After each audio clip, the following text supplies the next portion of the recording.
चलिए हम लोग स्टार्ट करते हैं हिस्ट्री के टॉप 5 क्वेश्चन। अगर डे की बात करें तो हम लोग डे 5 आज देखेंगे, डे 5 के टॉप 5 क्वेश्चन, और इसके सभी ऑप्शन बहुत महत्वपूर्ण होने वाले हैं। तो क्वेश्चन नंबर फर्स्ट में क्या पूछा गया है, मुस्लिम लीग की स्थापना कब हुई थी? क्या जवाब देना है, मुस्लिम लीग की स्थापना कब हुई थी?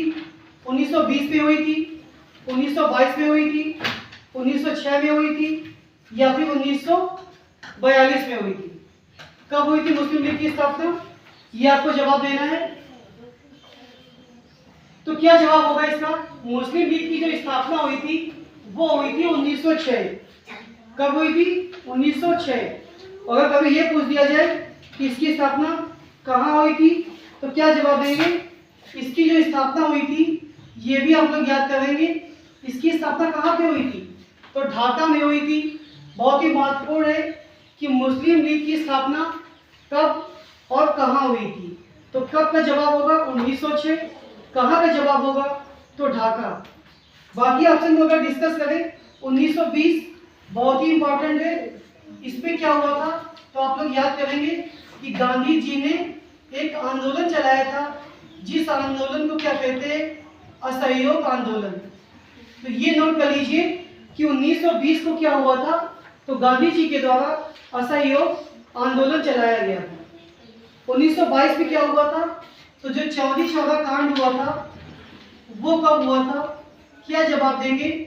चौरी चौरा कांड कब हुआ था ये पूछ दे तो 1922 ये जवाब होगा। ऑप्शन तीसरा बचता है कि 1942 को क्या हुआ था। तो 1942 में हम लोग क्या याद रखेंगे कि भारत छोड़ो आंदोलन। ये तीनों प्रश्न बहुत ही ज्यादा पूछे जाते हैं, तो आप लोग इसे विशेष तौर पर याद रखेंगे कि भारत छोड़ो आंदोलन कब हुआ था 1942, चौरी चौरा कांड कब हुआ था 1922, और असहयोग आंदोलन कब चलाया गया था तो गांधी जी के द्वारा 1920 को असहयोग आंदोलन चलाया गया था।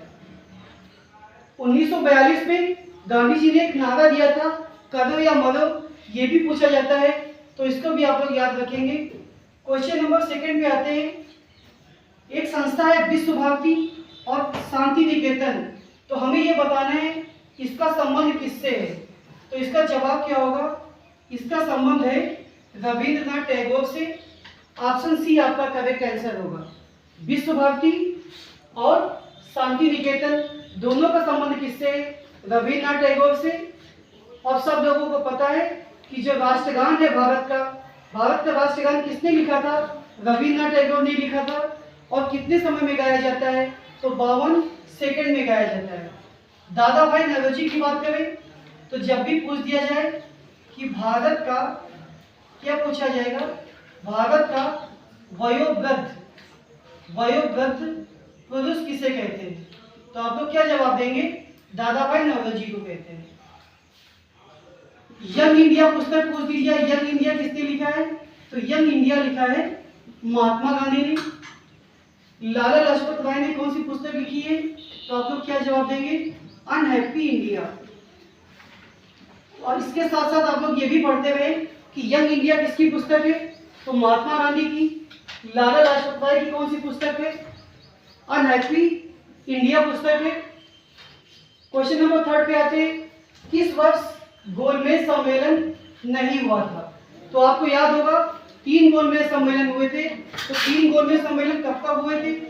1930 को हुआ था, 1931 को हुआ था, 1932 को। 1929 को कोई भी गोलमेज सम्मेलन नहीं हुआ था। तो यही आपका आंसर होगा कि 1929 को कोई भी गोलमेज सम्मेलन नहीं हुआ था। क्वेश्चन नंबर 4, इसमें ये क्या पूछा गया है कि एटक के अध्यक्ष कौन थे और एटक की स्थापना कब हुई थी? तो अध्यक्ष आपके लाला लाजपत राय थे। स्थापना कब हुई थी? 1920। ऑप्शन सी में पूछा गया है कि अखिल भारतीय किसान महासभा की स्थापना 1936 में हुई थी। यह भी सही है।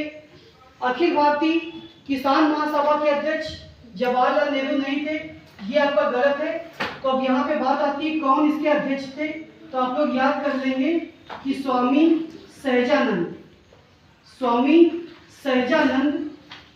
अखिल भारतीय किसान सभा के अध्यक्ष थे।